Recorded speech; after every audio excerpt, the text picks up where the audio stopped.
Omega is no stranger to releasing new watches on both days that are significant, but also random days of the year.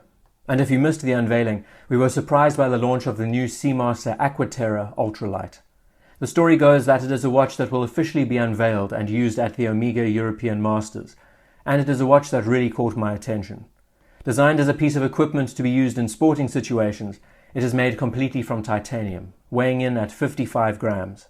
The movement is also made from titanium.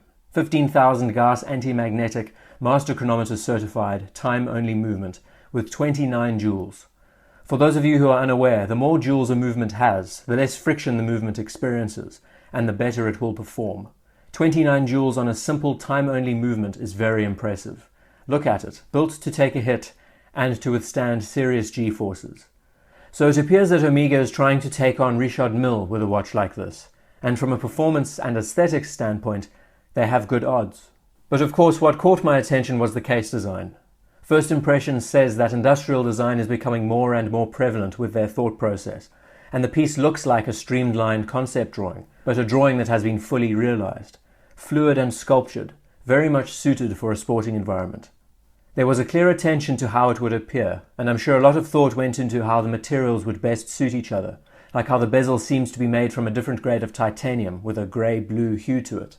And the main talking point is the crown and how it integrates with the case. Designers for years have been toying with the idea of creating watches where the crown disappears when it is not in use. It's not that it hasn't been done before, but making it practical is the hardest part of the process. Any concept only takes the idea to a point, and then the actual execution needs to not only be mechanically sound, but also aesthetically pleasing. And this watch manages to produce something that is both functional, but also aesthetically pleasing.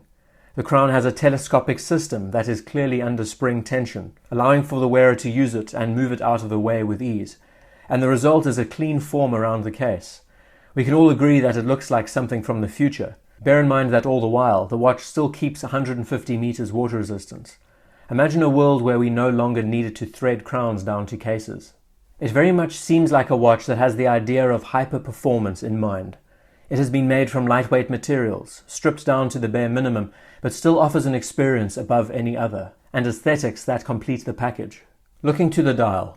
This is such an attractive format, proving like many times before that the date complication isn't always necessary.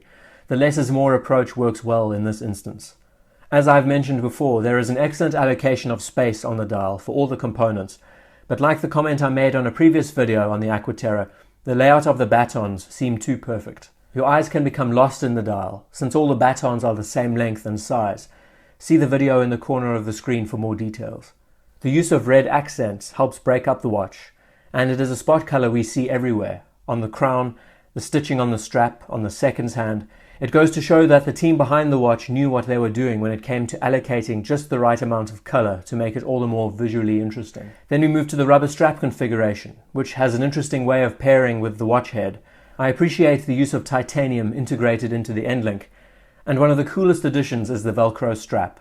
Something tells me that it should be red instead of black, but even here we see a thoughtful approach of how the end link is the loop for the strap to feed through. So how should we treat this watch? My impression is that it very much is a concept, a prototype, and that means that you shouldn't take it too seriously yet. Like with most products that experiment with new materials and technologies, the prototypes are always expensive. Once these technologies have been integrated into their commercial pieces, can we then judge them more critically?